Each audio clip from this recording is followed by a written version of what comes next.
Frank was the guy who moved mountains. He managed 300 people, traveled 60% of the time, and when there was a big decision to make, well, Frank was the one they called.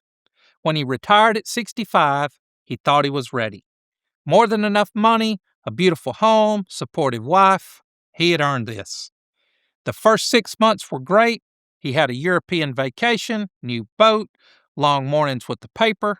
Then somewhere around month 12, something shifted. He became irritable.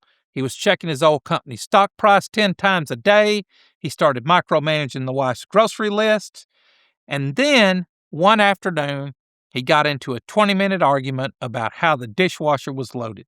When he called me, he said, "Daren, I used to be the guy who moved mountains. Now, I'm just the guy who moves the lawn sprinkler." Frank didn't have a money problem. Frank had lost something money can't replace. And if you're honest with yourself, you might already know exactly what I'm talking about. Stay with me.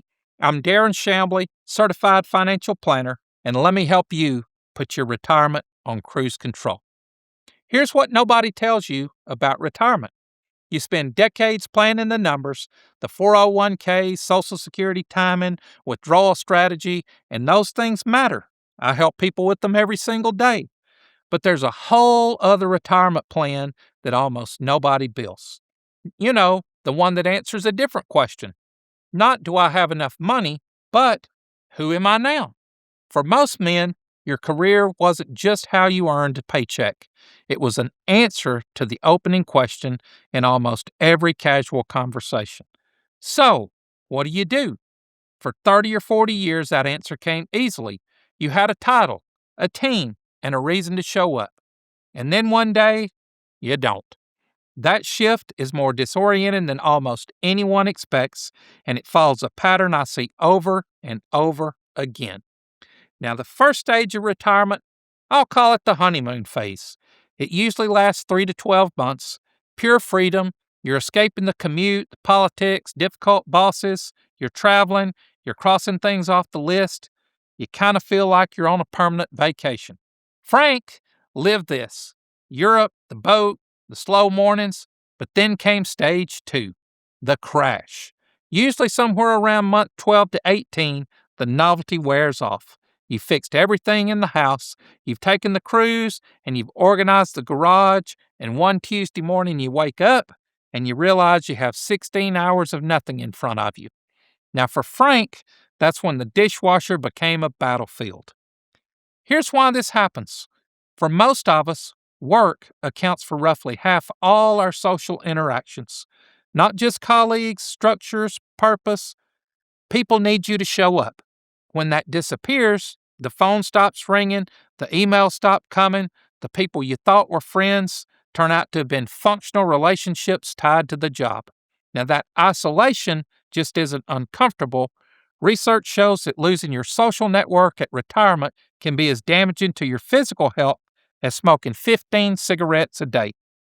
This isn't weakness, it's biology. Human beings are wired to be needed, and that's exactly what Frank had lost. So, here's what we did. We didn't talk about his portfolio, we talked about his obligations. I said to him, "Frank, you don't need more freedom from things to do, you need someone's day to be worse off if you don't show up." We looked at his skills, 30 years of leadership, decision-making, and building teams, and we connected him with a local nonprofit that needed some mentorship for young entrepreneurs. We also got him into a master's rowing club where they needed him on the water every Tuesday and Thursday at 6 in the morning. And here was the key. If Frank didn't show up, the rest of the team couldn't launch the boat. He had to be there. People were counting on him. The change was remarkable. Within 3 months, Frank stopped talking about his old title. He started talking about the kids he was mentoring. He had a reason to get out of bed. He had a structured social circle that didn't care what his former salary was, and a sense of status that came from contribution, not a corner office. Frank didn't just find hobbies, he found his next chapter of retirement, and it turned out to be one of the best ones yet. Here are 3 things I want you to do right now. First, expect the crash. Don't be blindsided when the honeymoon ends. Disenchantment's normal and a temporary part of this transition. Knowing it's coming is half the battle. Second, build a personal development budget. You have the financial security to explore, join a club, take a class, buy the equipment for the hobby you've talked about for 20 years. Give yourself permission to try things that don't work out. Identity in retirement isn't found, it's built. And third, find your obligation. A regular tea time with people who count on you, a mentorship, a volunteer role where someone's week is genuinely better because you showed up, because being needed is not a burden. It's a thread that keeps you connected to life itself.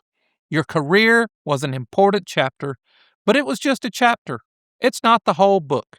Retirement isn't the end of the road, it's a reorientation, a chance to write a new story where you're the author, not the employee. A chance to discover the most authentic version of yourself, the version that may have been sitting quietly for 40 years, waiting exactly for this moment. Now, Frank found that, and you can too.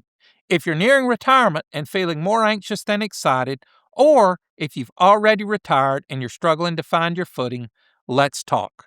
My job isn't just to manage your money, it's to help you build a plan for the person you want to become.